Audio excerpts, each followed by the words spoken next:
put a couple of pieces on Etsy, probably like $40, $50. And somebody bought it and I was, surprised, like, what? But the issue is that I did not understand how difficult it was to get into that field. It is predominantly white male.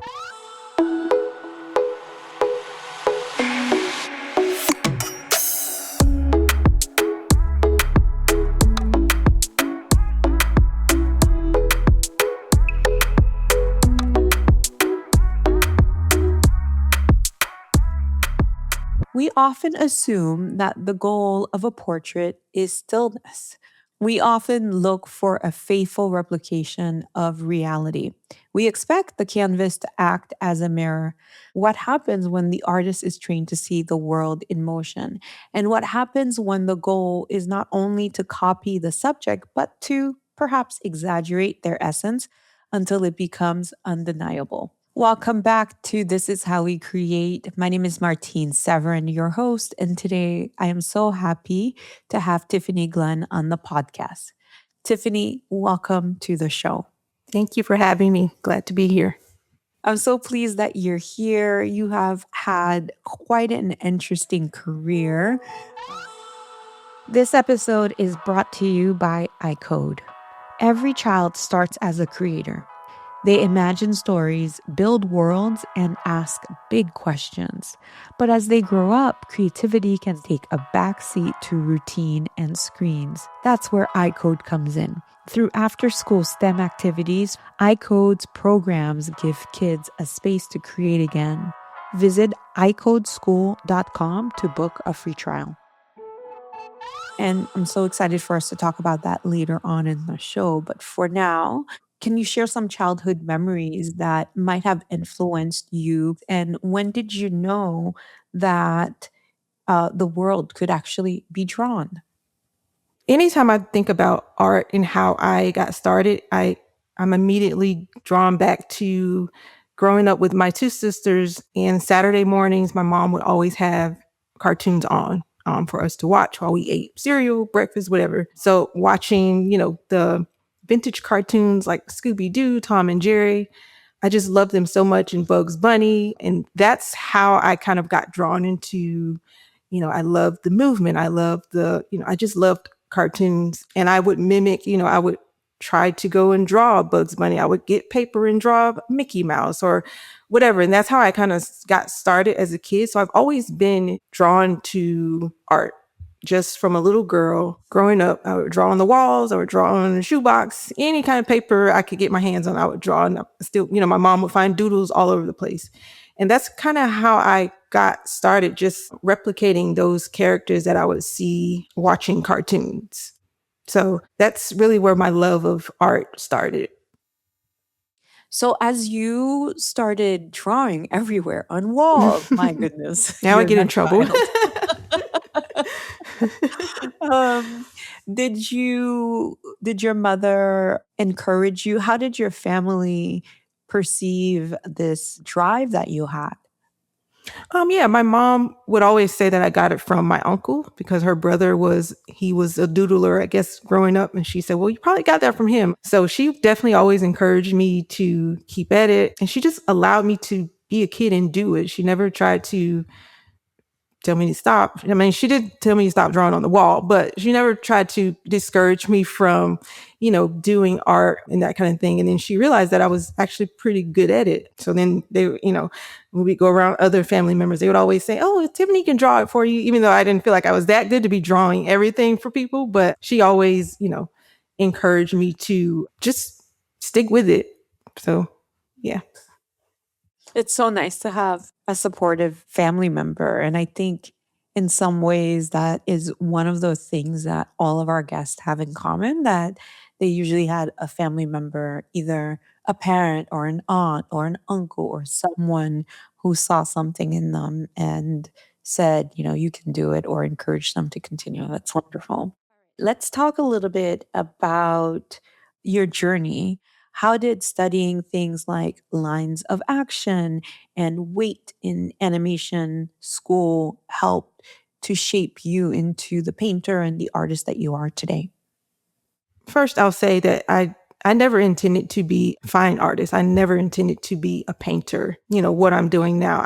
My dream was to be an animator, which is why I went to school for animation. And I wanted to, in my mind, I was going to graduate and I was going to go off to California and work for Pixar or go to Orlando and work for Disney. But the issue is that I did not understand how difficult it was to get into that field. It is predominantly white male, but it is very difficult to get a foot in the door. So after I graduated college and I could not, get where I wanted to go with animation, I kind of just started working a regular job, but I knew, there was still something in me that wanted to be a creative because that was just naturally who I was. So one day I just decided to pick up a paintbrush and go buy a canvas. And I said, well, let me create one of these characters that I do and paint it. I didn't know how to paint. I just did the best I could with what I thought I was supposed to do. And that's kind of how I got started in painting. But even then, I was not considering it as I'm going to take this somewhere. It was more like this is a hobby. At least I'm still getting to be creative, as an artist. So I'll do this for now. And then once I started doing that, I was like, well, maybe I can sell something. I didn't really know. I just took a chance and I put a couple of pieces on Etsy, probably like $40, $50. And somebody bought it. And I was, surprised, like, what? And then I started getting people coming through Etsy and they were asking me to do commissions for them. And I had never done commissions. So I was like, sure. And that's kind of how the ball kind of got rolling on this path. But I guess I'm a self-taught artist. So I did not study the masters. I knew nothing about it. And I still don't know everything about it. I mean, I've learned a lot more since I've gotten on that path, but I didn't study the masters. I just picked up a paintbrush and did what I thought I knew how to do. And then I would say from doing that, I started to look more at other artists that were painting, that I loved their work and I admired what they were doing. And I said, well, and I kind of would challenge myself, like, how can I get better? How can I get to the level this person is doing? And I was heavily influenced by Ernie Barnes. And that was another thing, growing up watching the TV show Good Times.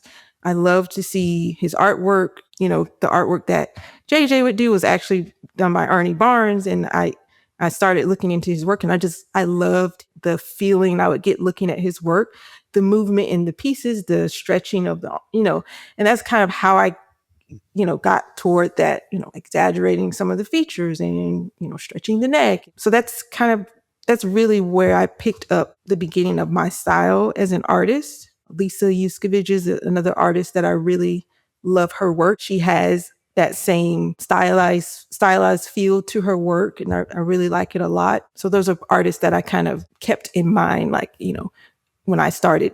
So To think now you are the artist that up and coming artists are looking at and thinking, I really admire her work and what she's doing. So you use stylized caricature to describe your work. And that word itself can be loaded, but you have completely turned it around and reclaimed it. And in terms of your subjects, they are often African American women that are captured in intimate moments of leisure and preparation. And it seems like family and community plays a vital role in shaping your identity as well as all of our identities. How has your family background and community upbringing influenced your values and sense of self that we see reflected in these women that you draw and paint? I think it was very natural for me to paint Black women because I'm a Black woman myself. And you typically tend to produce what you're familiar with. My dad passed when I was 9. So it was just my mom and my 2 sisters and my grandma. And predominantly it's just a lot of Black women. So I think I always wanted to represent them in my work. When I do a piece and I do the hair or I do the full lips, I don't want that perceived in a negative way about Black women. I want Black women to embrace, and I think it's about self-love, appreciating those features that make us different, those features that sometimes the world can try to make us feel bad for having, our hair texture, or, we have a full lips or a full nose. I think those are things we should embrace because that is what makes us beautiful and different in a lot of ways. But it's definitely is about projecting self-love and appreciation and love yourself when nobody else does. So I wanted my artwork to bring a positive light to those sort of things that we have to deal with on a daily basis. And there's also an inherent sense of confidence that your subjects that they have, right? It seems like they're breathing. Yeah. Yeah. And that's intentional because confidence is something that I think we all may struggle with at times. I definitely struggle with it even at times just in life as in general, or just being even in my artwork. It's hard to put yourself out there because you don't know what people are going to think. But I always want to represent confidence in the pieces that I create also, because I think it's good reminders. Like if you have a piece of artwork on your wall that you can look at and it can change your mood in a positive way, or remind you that if you're going out the door and you're not feeling so good, and you can look over at this piece and there's this, maybe this confident figure or in this person that looks like you, that represents you going out into the world. I think that's what art is supposed to do. And, I just want to let everyone know that all of your contact information will be in the show notes, and that you do have a shop on your website, and that people can purchase prints that they resonate with as well. So, as we continue on, I want to talk about color. How has finding the right tools influenced your creative process and your ability to capture specific luminosity of your subjects? It's kind of like when you think about foundations as a, if you're wearing makeup and you need a foundation, it's one thing that Rihanna did when she created Fenty. She wanted to make sure that there were tones that aligned with every person's skin complexion. I think that was a struggle because, they would get to a certain tone and then there's this person that's, darker skin and they cannot find a shade that matches with them. So I think that was a big influence for me to work with Stapleton Arts, because I liked that she cared enough to do that. No one had ever done that before, to create different shades for specifically brown or people of color skin tone. So I really wanted to advocate for her and promote that and utilize that, because I think that's important to represent as a Black artist. We should be representing all different shades of skin. And I try to do that a lot. So that's where I get that idea to mix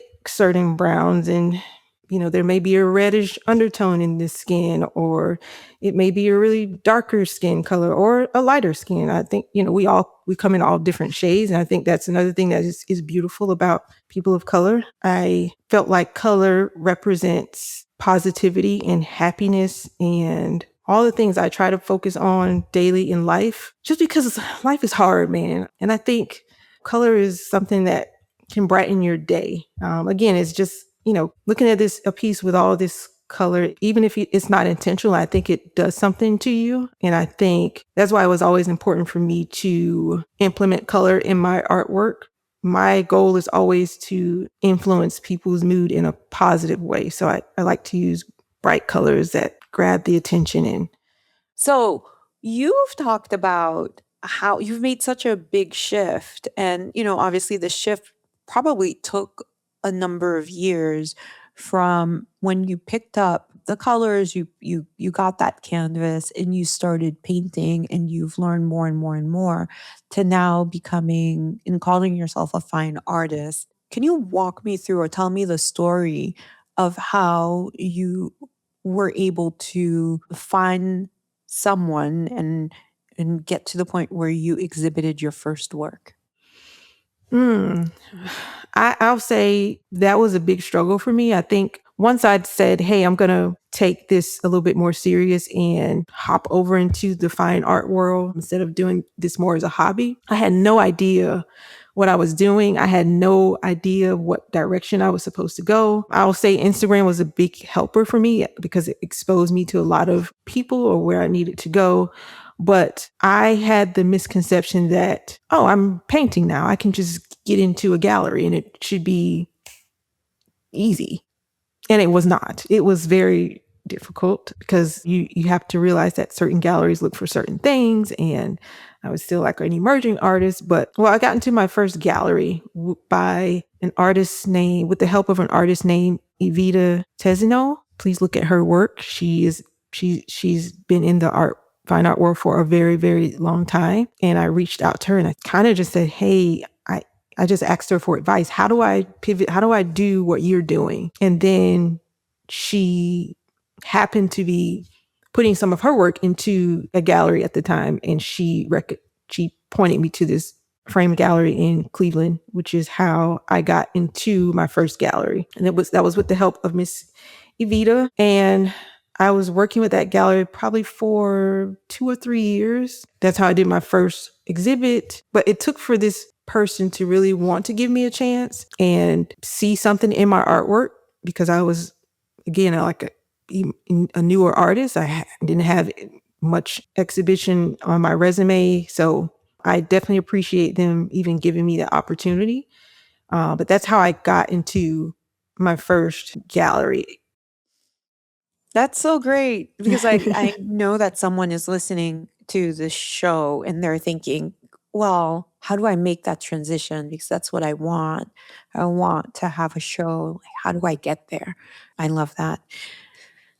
As you were chatting about this whole process of someone recommending you and then you talking with this gallery and them wanting to represent you, and then you had to just create a body of work and keep creating in order to be able to have it ready for the gallery. There's someone out there who's listening and they want to be in a gallery. They want that recognition, but there are so many other things other than what you've just shared that they're not taking into consideration. Can you talk to us a little bit about some of the things that you learn, some of the other things that you learn that someone who's just starting out would benefit knowing about? Um, I, I would say don't limit yourself to, as an artist, to thinking that you cannot do great things if you're not in the gallery. I think that was a misconception I had for myself. I thought that if I get in the gallery, that will make me a more reputable artist. It's going to make me, people buy my work more and people know that I'm serious. And I'm not saying that it can't. I'm just saying that don't limit yourself and think that a gallery is the only way that you can be successful as an artist. There's plenty of other ways. But if your goal is to be into a gallery, you want to always network. Networking is the biggest thing. I think that's most things that happen are usually by word of mouth. That's how I got a lot of opportunities that I got. But definitely focus on galleries that are representing the type of work that you're creating. Always be prepared.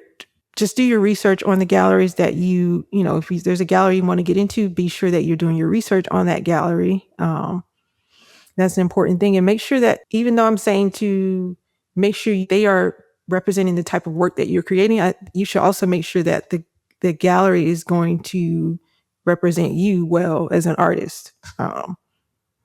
So I think that is very important. You want to get in a gallery that cares about you as an artist, cares about your work, cares about how they put your work out there and how they, market you to the audience. All of that stuff matters, but it's really just trial and error, and everybody's story is different. I don't think there's one concrete path of how you get into a gallery. Things tend to happen for people in unorthodox ways. Like I said, an artist just happened to recommend me, but it may be different for you. The gallery may come looking for you, which is also great. And I think in addition to what you're saying, Tiffani, is that you have to be ready to be ready. You have to create and have a body of work that could potentially appeal to a gallery. By appeal, I mean the skill level has to be there. And what you're saying has to be unique enough for to find demand.